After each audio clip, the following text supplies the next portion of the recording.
for today.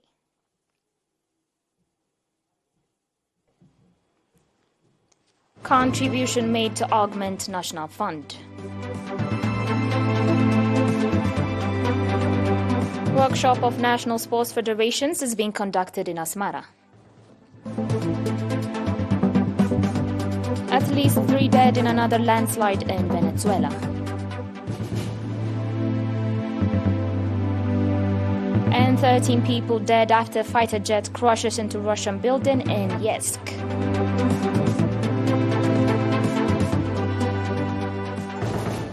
On your local news, nationals residing in the Republic of South Sudan are continuing contribution to augment the National Fund to control COVID-19 pandemic. According to the Eritrean Embassy to the Republic of South Sudan, the nationals contributed $109,812 as well as 17,550,000 South Sudanese pound. The embassy also reported that previously the nationals have contributed $769,000 as well as 35,170,800 South Sudanese pounds towards the same cause.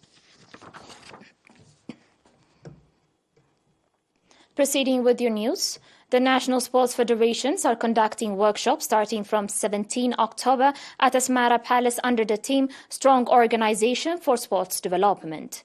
Speaking at the event of the workshop, the Ambassador Zemede Tagle, Commissioner of Culture and Sports, said that the objective of the workshop is to review 4 years' activities of each federation and generate ideas that could support the development of sports in the country.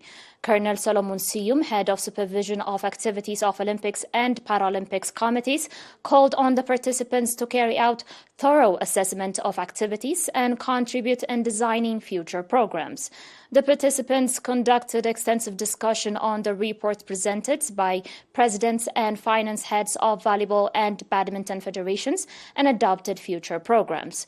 The workshop that started by volleyball and badminton federations will continue with the remaining federations. On your last local report, training aimed at identifying and controlling migrating pests has been organized from 10 to 15 October in Barentu. The training that was attended by 32 SIDS control experts from all subzones of Gashbarka region was focused on identifying the genre and characteristics of the migrating pests in general and that of desert locusts and birds and measures that should be taken to control them. Mr. Efrem Ogbazgi, coordinator of the training, said that the training will have significant contribution in identifying the genre and characteristics of the pests, research and transferring information, application of spray equipment, as well as safe way of spraying pesticides. Mr. Tedros Siyum, head of migrating pests at the Ministry of Agriculture, said that the training was in continuation. The ministry has been exerting to develop the capacity of members with a view to minimize the damage that could occur on crops by migrating pests and called on the trainees to apply the training that were provided in the effort and transfer the knowledge to the fellow workers. Mr. Abrahale Haile Mikael, head of Seeds Resources Control in Gashbarka region, on his part called for safe and professional usage of pesticides with a view to avoid damaging side effects.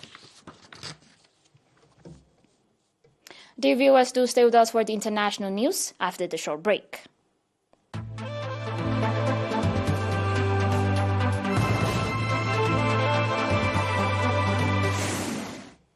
Welcome back.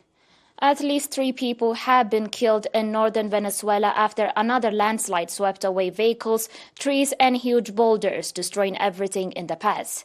The landslide in El Castano, a neighborhood in the town of Maracay, about 80 kilometers west of the capital Caracas, was caused by intense rain and flooding and came about a week after, where more than 50 people died in a similar incident in the central Venezuelan town.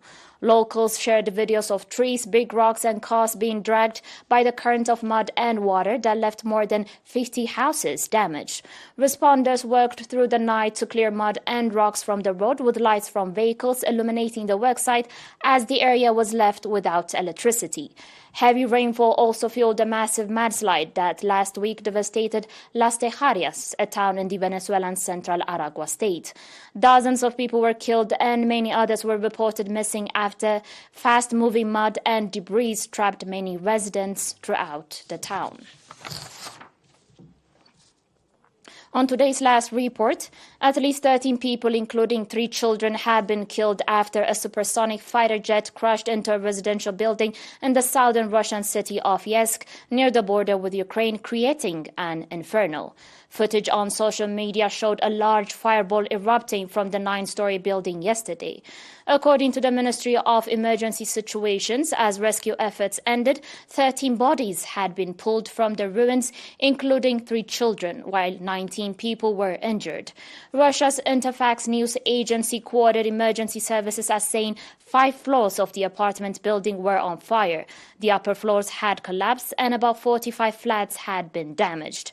The crew of the fighter jet, though, managed to eject before the plane crashed, and this is according to the Defense Ministry.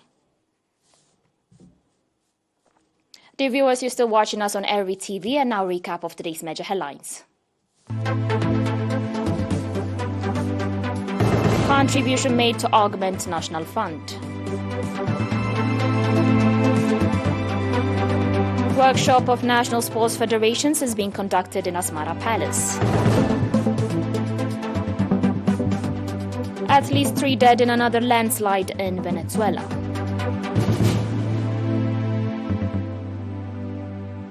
And 13 people dead after fighter jet crashes into Russian building in Yezk. Dear viewers, that was it for today. Thanks for watching and have a good one.